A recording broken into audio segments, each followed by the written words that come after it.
Hello friends, welcome to Kushi Tricky English class. Today we are discussing about clause and sentence. First of all the best 10th and 12th class for board exam. और जब तक तोड़ेंगे नहीं, छोड़ेंगे नहीं.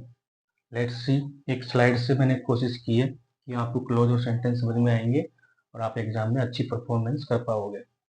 देखो, close एक उपवाक्य होता है, यानी इसको अपन वाइस कैप्टन बोल सकते हैं. जैसे सेंटेंस एक कैप्टन होता है क्रिकेट टीम में, जैसे कैप्टन फिर वाइस कैप्टन होता है. वैसे तो एक छोटा रूप होता है, सेंटेंस बड़ा रूप होता है.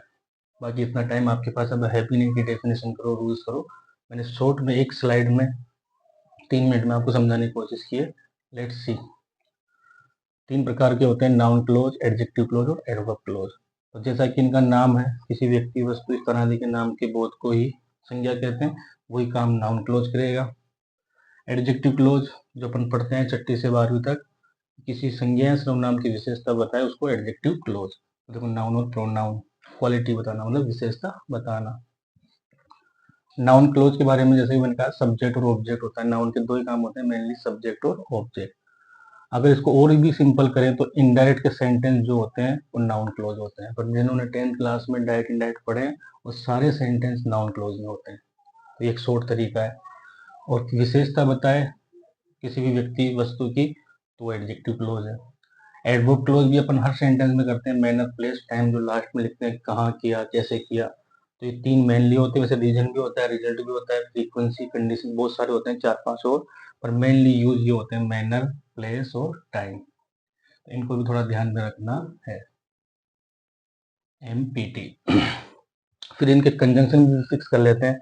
नाउन क्लोज हमेशा डेट से, WH से अपन डायरेक्ट जोड़ते हैं. पॉजिटिव सेंटेंस को डेट से, इंट्रोगेटिव को WH से और इफ से जोड़ते हैं, या फिर कभी कभी टू या नॉट टू भी अपन यूज करते हैं. फिर है आपके इसमें भी वही डेट और WH, इनमें सेम ही है. नाउन क्लोज में और एडजेक्टिव क्लोज में फर्क क्या है, ये विशेषता बताएगा और ये सब्जेक्ट ऑब्जेक्ट का काम करेगा. इतना अगर आपको पता है, आप क्लोज आराम से कर ले जाओगे. सब्जेक्ट ऑब्जेक्ट छांट लेना. अगर कोई सेंटेंस किसी दूसरे सेंटेंस का सब्जेक्ट ऑब्जेक्ट बन रहा है, इट मीन्स नाउन क्लोज. या फिर डायरेक्ट इनडायरेक्ट की फॉर्मेशन में है noun clause. Clear. Noun pronoun की विशेषता, जैसे कि वो लड़का, the boy is standing there is my brother, the car is blue is mine. तो ये अपन कर लेंगे. एडवर्ब क्लोज में किसी समय की बात हो रही है, टाइम की बात हो रही है, प्लेस की बात हो रही है, तो वो आपका एडवर्ब क्लोज. अब आते हैं सेंटेंस पर. सिंपल, कॉम्प्लेक्स और कंपाउंड. सिंपल सेंटेंस में आपको इन्फिनेटिव से जोड़ना है, जेरेंड से और पार्टिसिपल से. इसका फॉर्मेशन 2 प्लस वी फर्स्ट होगा, इसका होगा वी फर्स्ट प्लस ING, और दोनों ही सब्जेक्ट ऑब्जेक्ट के फॉर्म में होंगे. तो नाउन क्लोज से भी रिलेट हो रहा है. पार्टिसिपल, ये भी वी फर्स्ट प्लस ING, इसको प्रेजेंट पार्टिसिपल कहते हैं, और थर्ड फॉर्म को पास्ट पार्टिसिपल. तो ये आप देख लोगे और समझ जाओगे. कॉम्प्लेक्स अलग से नहीं पढ़ना. Noun close, adjective, adverb close अच्छे से पढ़ लिए, कॉम्प्लेक्स आपका क्लियर. फिर भी देखो, कंजंक्शन फिक्स किया अपन ने. नाउन क्लोज में जैसे ऊपर पड़ा डेट और WH. एडजेक्टिव में आपका that, when, where, which, whose, whom. Adverb clause में MPT के आएंगे. देखो, when, while, since, if, so, after, before, also, so that, as soon as. और भी है, मेनली ये होते हैं. फिर कॉम्पाउंड में बिल्कुल इजी कर दिया. एक ट्रिक बनाई है, फैन, बॉयज. कंजंक्शन याद करने के लिए, F for A and, N nor, इसमें नाइदर नॉर भी आ जाएंगे, इसमें बोथ एंड आ जाएगा. और B का मतलब होता है बट. O का मतलब और, इसमें आइदर और ये आ जाएंगे. यट में यट और आल्थो यट. सो में सो डेट सब आ जाएंगे. तो ये एक मोटा मोटा कंजंक्शन का आपका हो गया. इतना भी अगर आपको पता है तो क्लोज के और सेंटेंस के सेंटेंस आपके कभी गलत नहीं होंगे. इनके अलावा कुछ सेंटेंस जो फिक्स हैं, जिनको आप याद कर सकते हो प्रैक्टिस के लिए, वो और कर लेते हैं.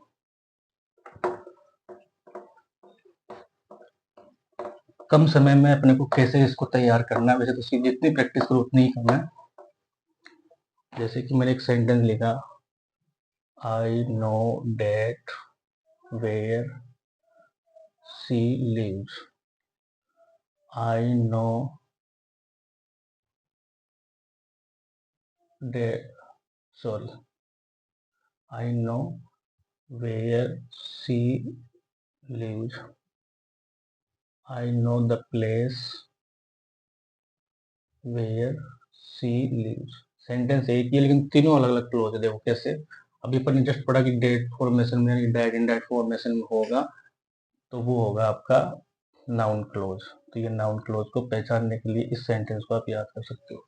फिर इसमें से डेट हटा दोगे, मैं जानता हूँ वो कहाँ रहती है। तो इसमें देखो नाउन क्लोज भी नहीं है और कोई प्लेस भी नहीं है, इसका मतलब ये एडवर्ब है क्लोज, क्योंकि इसमें स्थान की बात हो रही है। वो क्या जानते, देखो मैं जानता हूँ जहाँ वो रहती है, यानी कि उस स्थान को वो जानता है जहाँ वो रहती है। That's it। यहाँ पे देखो आई नो द प्लेस, ये प्लेस हो गया यानी कि एक जगह है। यहाँ पे एड्रेस भी जैसे कोई आई नो द सिटी, गांव भी हो सकता है, वेयर सी लिव। तो इसको ये क्वालिफाई कर रहा है, इस स्थान के बारे में ये बता रहा है। तो ये आपका एडजेक्टिव क्लोज। ठीक है। अब ये सब्जेक्ट, ये वर्ब, ये सब्जेक्ट, ये वर्ब, ये सब्जेक्ट और ये वर्ब, इस तरह से। अब ये पूरा का पूरा सेंटेंस इसका ऑब्जेक्ट है। क्या जानता है भाई, वो कहाँ रहती है, ये ऑब्जेक्ट बन गया। मैंने कहा सब्जेक्ट ऑब्जेक्ट का काम करेगा नाउन क्लोज। अब एडवर्ब एडजेक्टिव क्लोज देखो, किसी की विशेषता, तो ये प्लेस एक क्या होता है, नाउन। ये इसकी विशेषता कौन बता रहा है, ये सेंटेंस की मैं उस स्थान को जानता हूँ जहाँ वो रहती है, तो इसके लिए ये एडजेक्टिव क्लोज। अब ये एडवर्ब वाला देखो, वो क्या जानता है, उसका जवाब नहीं है। एडवर्ब क्लोज का मतलब प्लेस या टाइम या स्थान। तो कहाँ रहती है यानी कि जहाँ, यहाँ पे इसका अर्थ कहाँ नहीं, जहाँ, जहाँ वो रहती है वो जानता है। Adverb close. एक सेंटेंस से आप इनको तीनों को समझ सकते हो। और भी कोई सेंटेंस अपन अगर ले हुए, जैसे अपन ने लिया एक, she worked hard and she passed the exam. मान लो ये सेंटेंस आ गया, इसमें क्या उसने एंड से जोड़ो, सो से जोड़ो और बट से जोड़ो। मैं बिल्कुल सिंपल सिंपल ले रहा हूँ पहले आपके लिए। पहले जैसे एंड से जोड़ना है, she worked hard and she passed the exam. अब इसका अर्थ करो। कई बार इनमें बस अर्थ करने से भी आपका काम हो जाएगा। उसने कठिन परिश्रम किया है, कठिन मेहनत की और वो पास हो गई एग्जाम में। अर्थ आ रहा है। फिर देखो, she worked hard so she passed the exam. उसने कठिन परिश्रम किया इसलिए वो पास हो गई। तो ये भी अर्थ बेटर है, यानी कि इसको एंड से भी कर सकते हो और आप सो से भी कर सकते हो। अब ये दोनों ही कौन से सेंटेंस हो गए आपके, कंपाउंड। अब मान लो कि कॉम्प्लेक्स में इसको अगर करते तो कैसे होता, देखो इफ सी वर्कड हार्ड, ठीक है, तो यहाँ पे सेकंड फॉर्म है तो अपन यहाँ पे क्या कर देंगे, सी वुड पास द एग्जाम। अब इसका मतलब क्या हो गया, ये एक तरह से आपका पास्ट सिंपल में देखो क्या करते हैं अपन, कल्पना। कल्पना ही तो एक तरह से, अगर उसने कठिन परिश्रम की होती तो पास हो गई होती।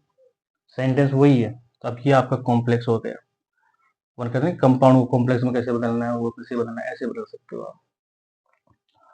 अब इसको सिंपल में बदलते हैं, मान लो तो देखो she passed the exam to work hard, infinitive से जोड़ दिया, उसने कठिन परिश्रम करके एग्जाम को पास किया। ये लो, ये सिंपल बन गया। इस तरह के क्वेश्चन अभी रीट में ही पूछे गए थे और ये एक अल्टीमेट टॉपिक होता है कि कंपाउंड को कॉम्प्लेक्स में और सिंपल में भी आप ऐसे बदल सकते हो। पहचानने का तरीका है।